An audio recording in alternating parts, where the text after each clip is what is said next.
Welcome to the Goth Academy podcast. Hi everybody! Hello, Rutger. Hey man! Hey man! Hey, so we're doing The King, a King review. It's the new Netflix movie. It came out like a month ago or so.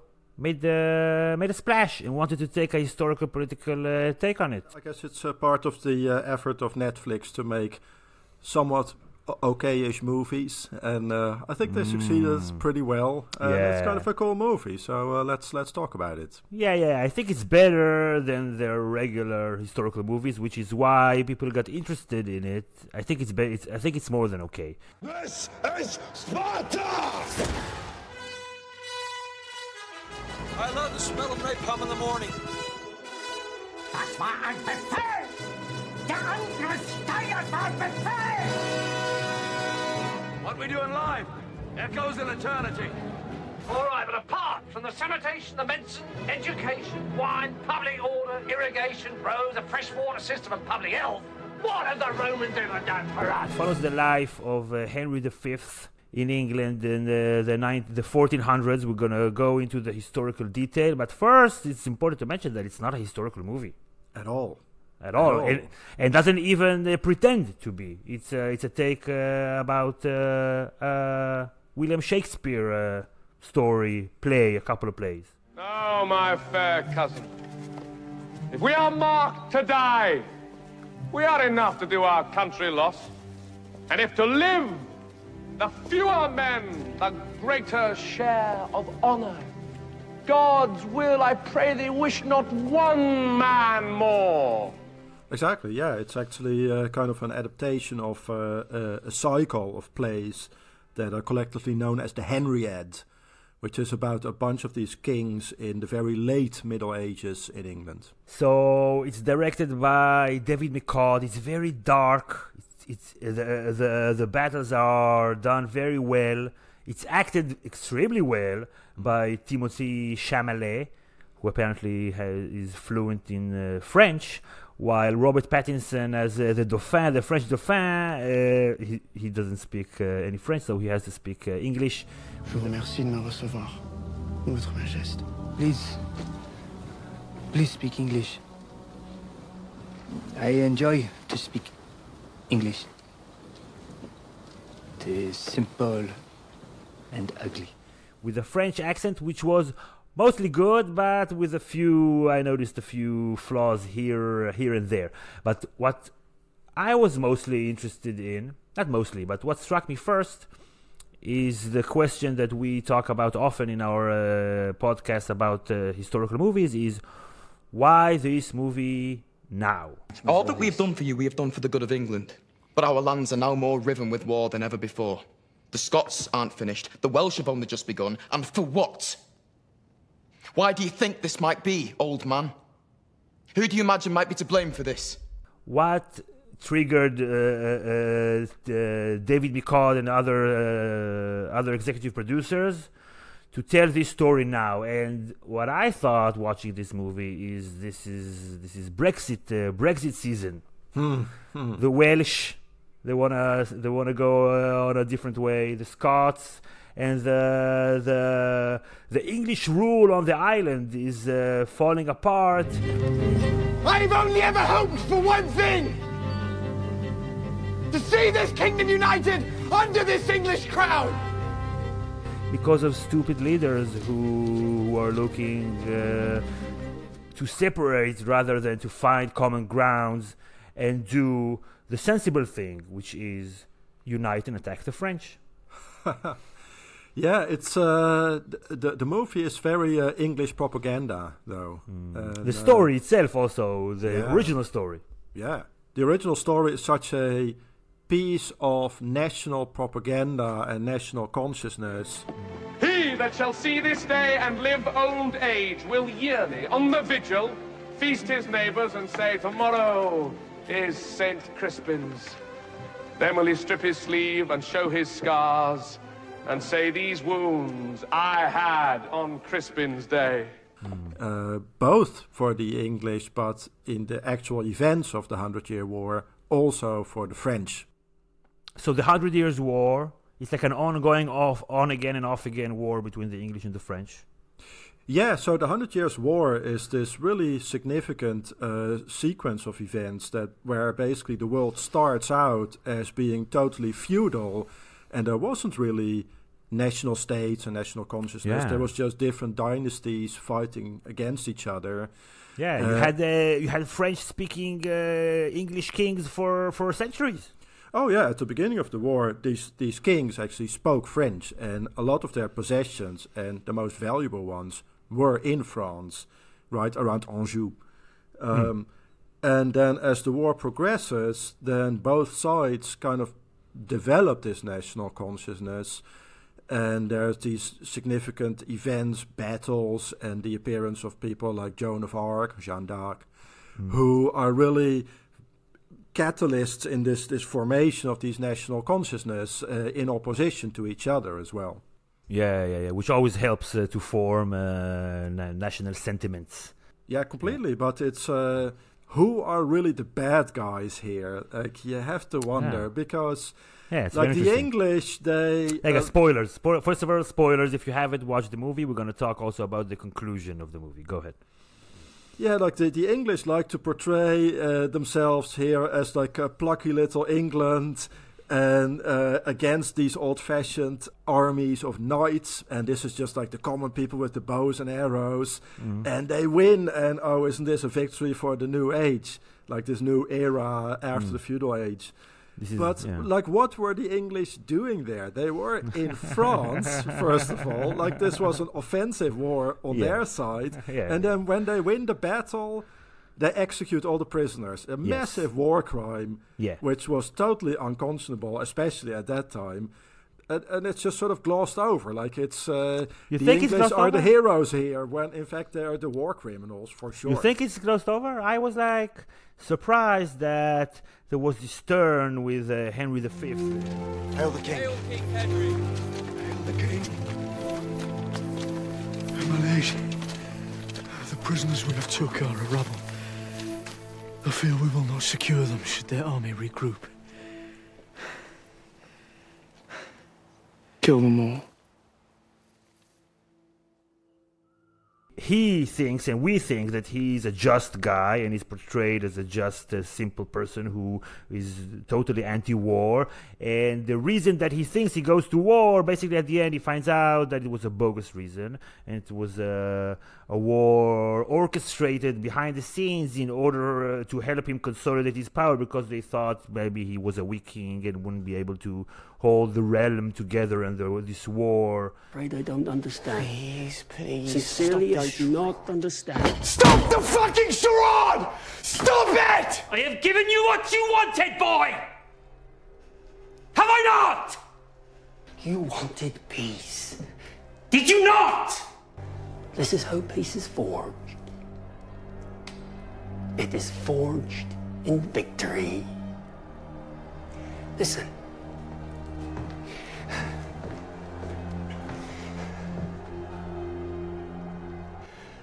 That is the sound of peace. That is the sound of your peace. And at the end, when he looks at his new French wife, it seems that he thinks that he was the bad guy unbeknowingly in this story, and she was right and he was wrong.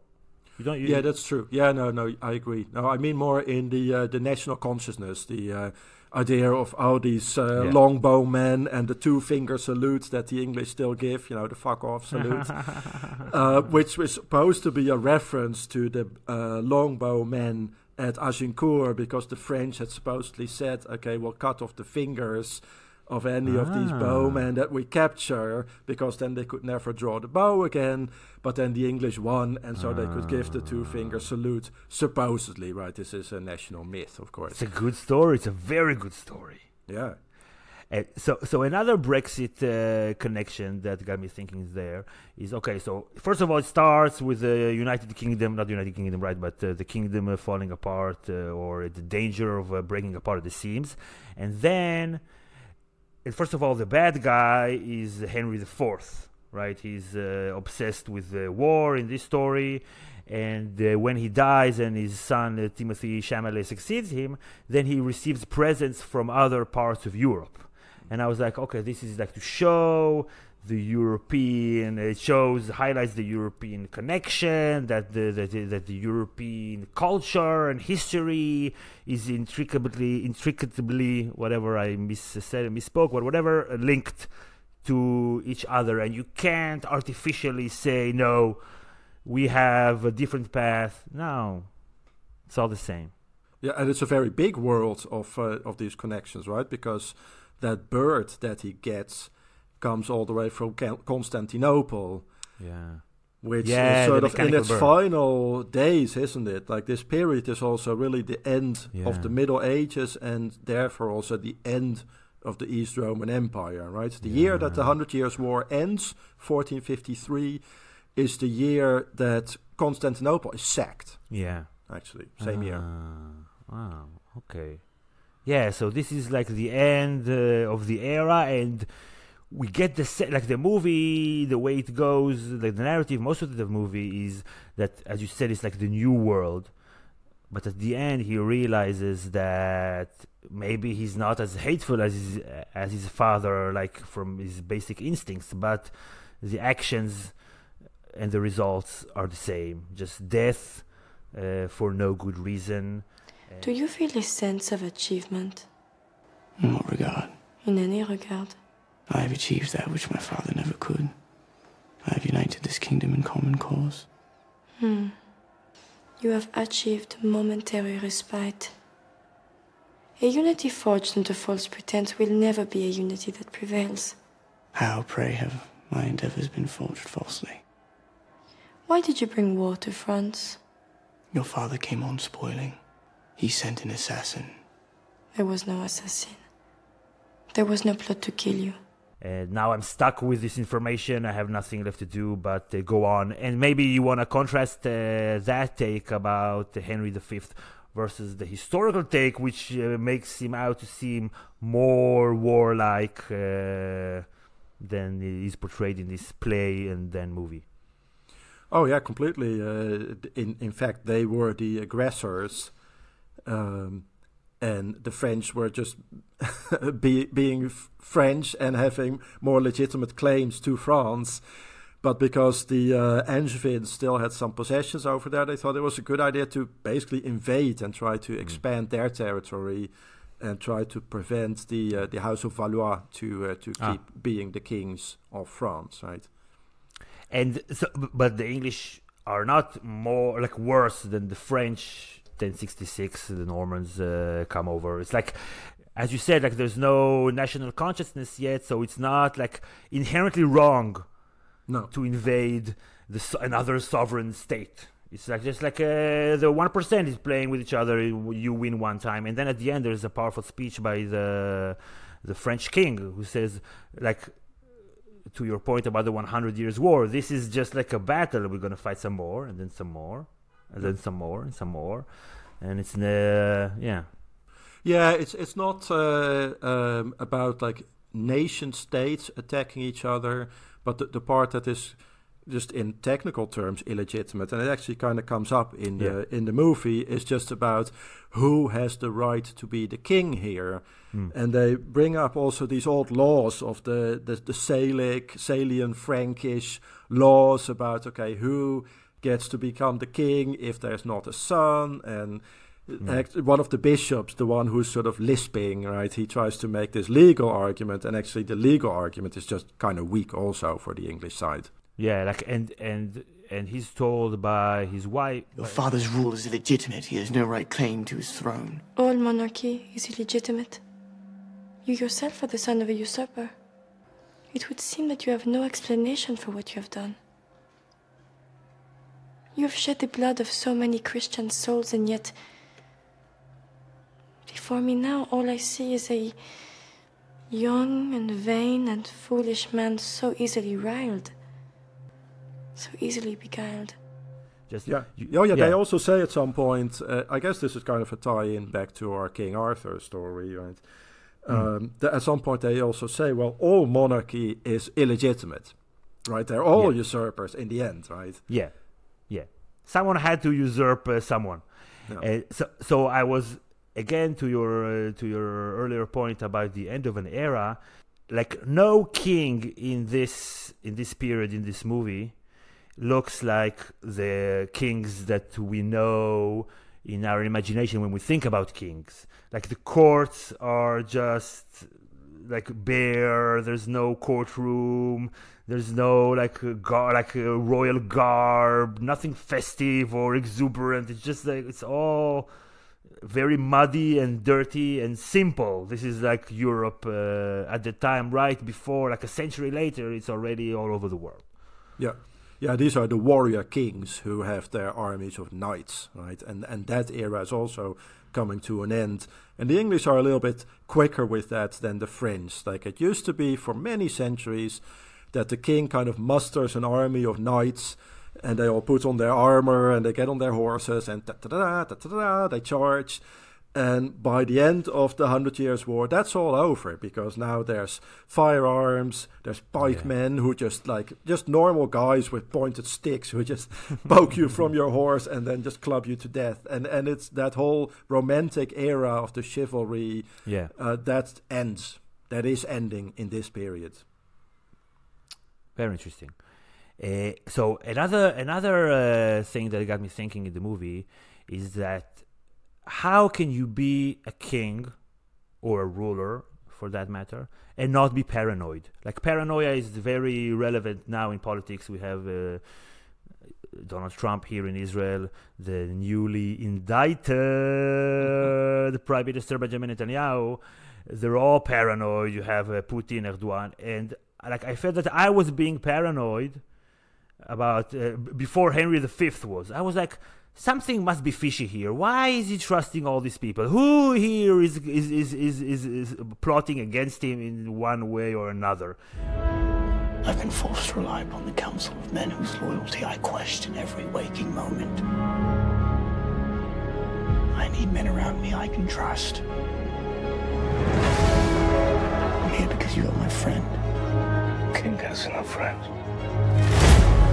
King has only followers and foe. I felt it viscerally. When you are at the top, you have only so many people you can rely on, and you don't know if what people are telling you is actually the case, and you can be insulated from events. It's very scary.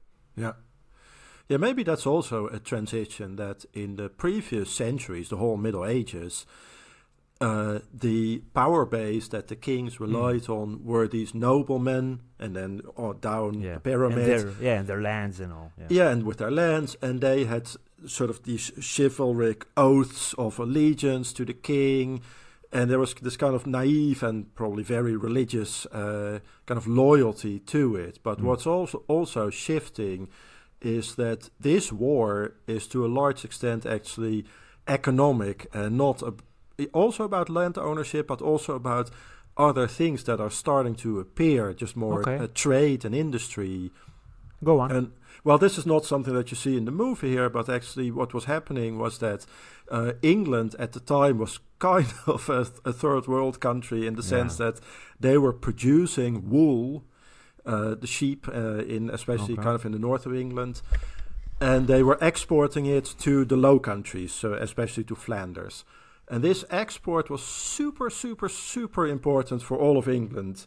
Actually, so much so that the English, they exported the wool, and to symbolize that, they made this kind of wool sack, this bale of wool, which sits in the House of Lords still. Like the Speaker of the House sits on the wool sack to symbolize that. Yes, sits on the wool sack. You can go see it in London. It's like a little sort of like an ottoman, a bench made out of wool. Do they change the wool, or is the wool now like, I don't know, petrified and becomes solid? It's the same wool? No, they changed it. Like last time they opened the wool sack was at the beginning of the 20th century. It turned out there was horsehair in it. It's like horse meat. It's like the English kind of meat. Fake news a little bit. But anyway, so the English, they were exporting this wool to Flanders and then later also to the Netherlands, where it was woven into cloth, which was a very valuable export product. And actually that export then of the woven fabrics,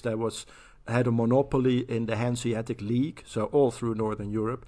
So this was really big business. And that was one of the reasons also why the people sort of in the north of the French region of influence, so in French Flanders and in the Low Countries, were technically in allegiance to the French king, but they had bowed out. They actually were no longer going along. And they were also being helped in that by the Burgundians. So the French, which is sort of in the southeast of France, but who had... Southeast, like the border of Germany. Germany. Switzerland, Switzerland, okay. Bourgogne, right? Bourgogne, I've never been there. But it's the nice wine. Yeah. But so there was this sort of business interest of wool export, weavers, and then selling that in the Hanseatic League, which the English and the Flemish and the Dutch and the Burgundians were all in league with each other just for money reasons. And between the three of them, they were poking at the French king because he was kind of interfering in that nice business venture. And then you take that, and 100 years later was the play written, or something of the sort, by Shakespeare? About 200 years. About 200 years, sorry.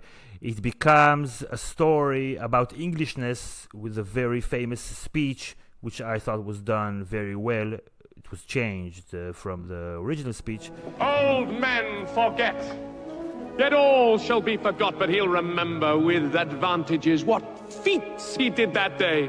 Then shall our names, familiar in their mouths as household words, Harry the King, Bedford and Exeter, Warwick and Talbot, Salisbury and Gloucester, be in their flowing cups freshly remembered.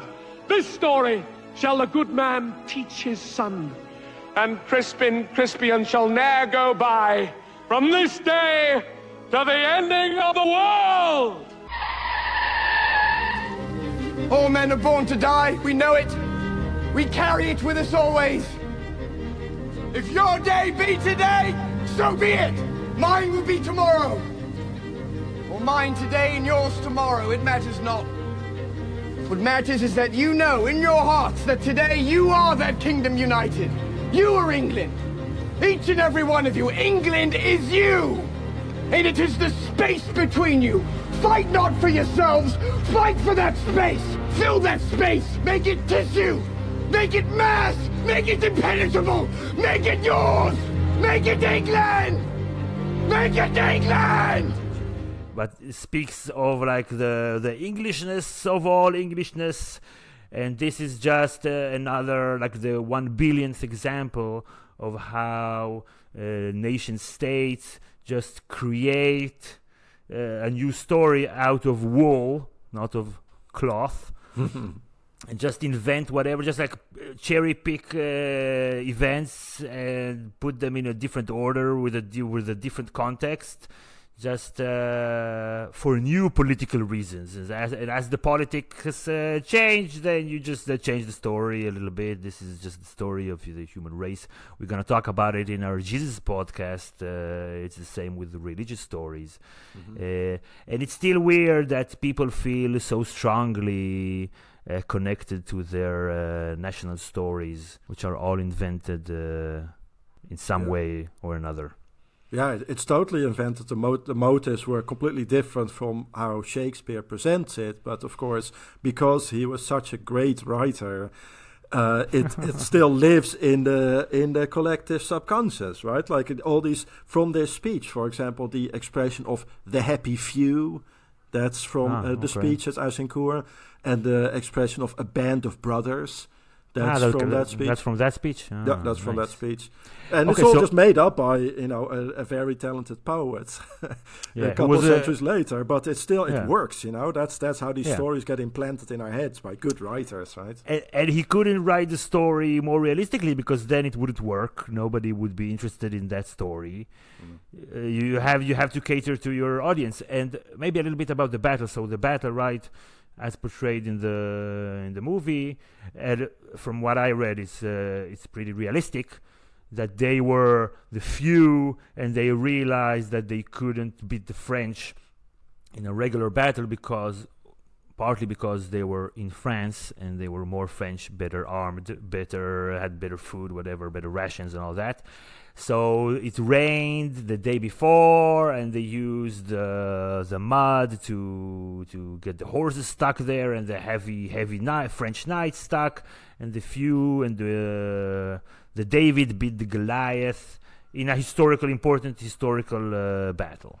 Yeah, and it wasn't the first time that something kind of in the same way played out. In the 100 Years' War, the English had two previous victories, one at Poitiers and one at Crécy, where a weaker English force against a force of French knights comes out victorious, also with the help of the longbowmen, but also with sort of this pikemen kind of strategies.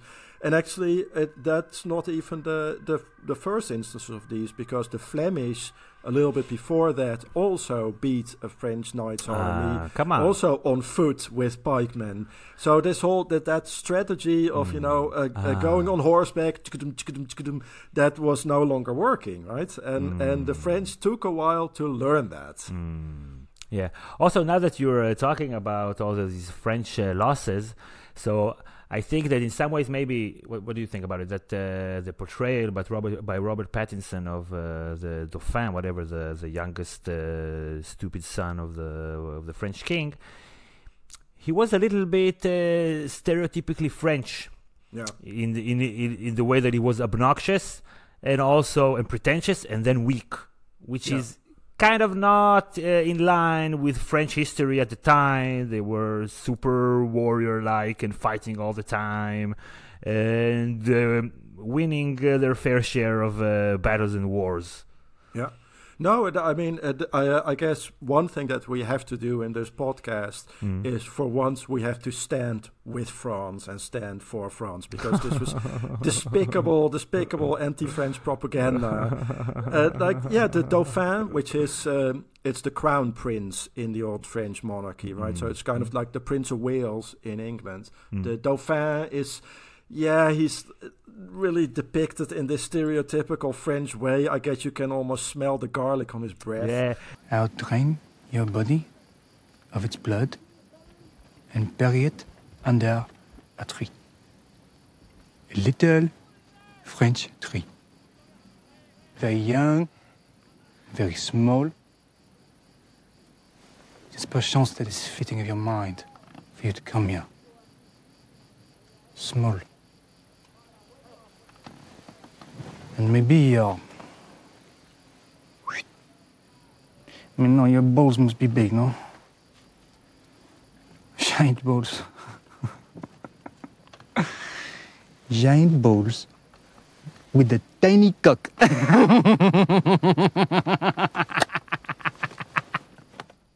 It's so unfair. It's total bogus, and but it's very effective propaganda, right? Like the French are kind of like they're supposedly weak, and they're kind of sickly, and they're kind of also obsessed with like sex and like the whole thing about the balls and the little penis, and they need to look petty and dirty and all that, and it's totally unfair. Right, the English were there for no good reason, killing them. And they have the temerity to defend themselves. No, but the king sent a ball. He sent like a ping pong ball. If that is not a casus belli, I don't know. Right. That is the reason. Yeah, let's go and kill thousands because of a tennis ball or whatever. Yeah. Okay, but it was a good movie. I recommend it. Yeah. I recommend the movie. And also at the end, another, for me, Brexit connection, but maybe it's just me, I'm not sure. Like the last thing that he said to his wife, French queen, he said, I ask nothing of you, only that you will always speak to me clear and true. Always. Will you promise me only that? I will. It spoke to me to the times where we live now, where leaders do not speak clear, do not speak true, and do not want the people around them to speak to them clear and true. And I want to do with Noga a different podcast about the Israeli Prime Minister's indictment. But let's just say that he hasn't not been speaking clear and true before he was indicted or afterwards. And when it comes to Brexit, famously all the lies about their healthcare system and about the refugees coming over and about the subsidies and about everything, just like nothing there was clear or true, and even the choice to stay or to go wasn't clear nor true. Yeah, it's the tennis ball and the assassin were fake news, but then in that time, yes, constructed narratives to get people to act in a certain way. That's actually maybe against their own interests, but they're being lied to.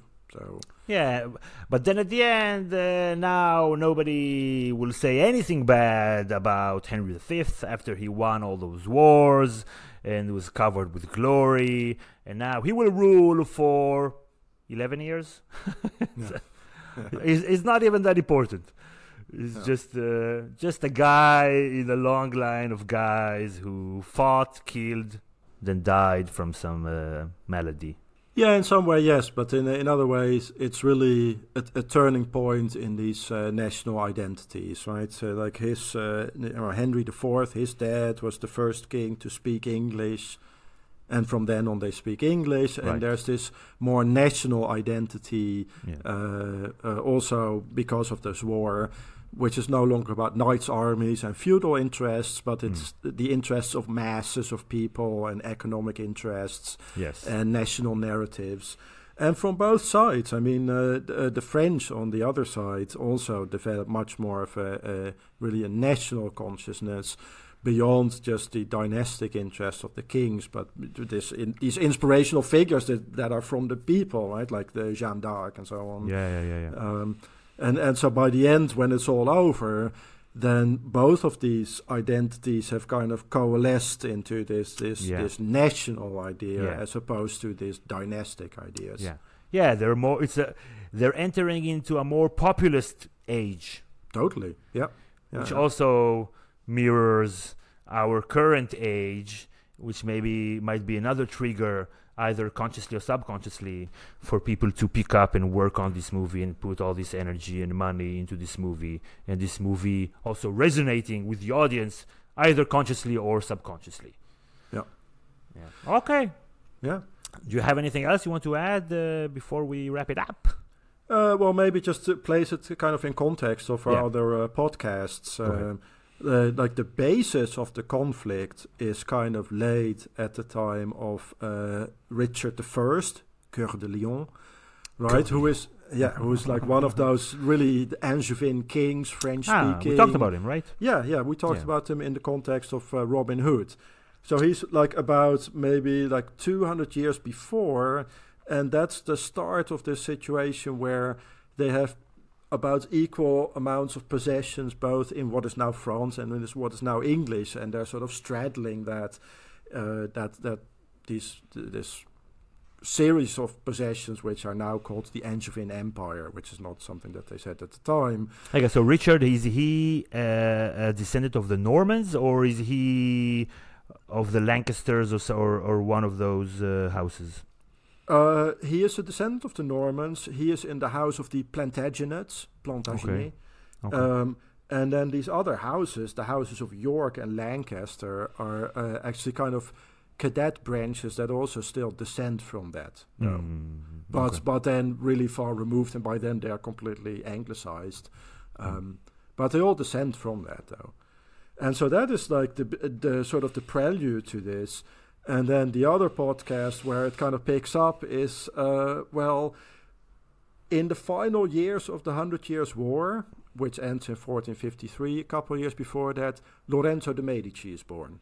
And so then we're all of a sudden at the start of the Renaissance. So there's a complete shift from this really like the knights' armies with the shining armor on horseback to the businessmen. Right? Yes. And that's which rule today. And right in the middle of that, in 1348-49, is the Black Death, which is our other pandemic podcast. So there's all these things that are kind of coinciding. So 3 podcasts that you have to listen to. The Robin Hood podcast, which we got really good responses for. the Pandemics podcast. This is our Science in Movies podcast. We talked about the Black Death, about AIDS, and about... basically flu viruses. Contagion and stuff. And then the finance in movies, history capitalism, podcast. Yes. Capitalism. Oh, I had a lot of fun doing and then listening to this one. Okay, so you have 3 podcasts to check in. And before this Christmas, we will prepare and post our holiest podcast to date. Yes. We will bless you all with our Jesus podcast. Jesus in Movies podcast. At least 33% more holy than any of our previous podcasts, I think.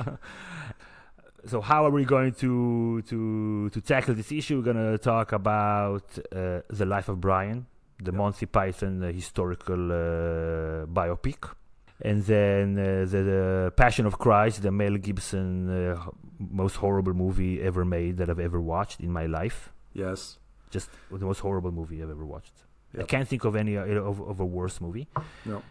And The Last Temptation of Christ, which was boring but interesting. Yep. At the same time. Yeah, at the end, it was interesting. Yeah. So through that, we're going to talk about Jesus who walked the land that I walk on every single day here in the land of Israel. He was here speaking language that is closer to my language than to the language that I speak now. And he looked more like me than he does like most of you Christian people listening, or culturally Christian people listening in. So even though I'm not Christian, I feel that I can talk about him. He's kind of your boy, of course. Yeah. Yeah, you get to talk about him. And you yourself, you're a very bad Christian, so I don't know how... Yeah, I'm hopeless. Yeah, you're hopeless. Okay, so thank you everybody for tuning in. If you listen up to now, maybe you want to go to our Patreon page and support our work on patreon.com/GothAcademy. It will actually, really, honestly be appreciated. So think about it, and you can also support in other ways. Send this podcast to your friends who maybe enjoyed this movie and want to listen into something about it. And that's it. Thank you, Rutger. Thank you. Okay, we'll see you all next time. Bye, everybody. Bye.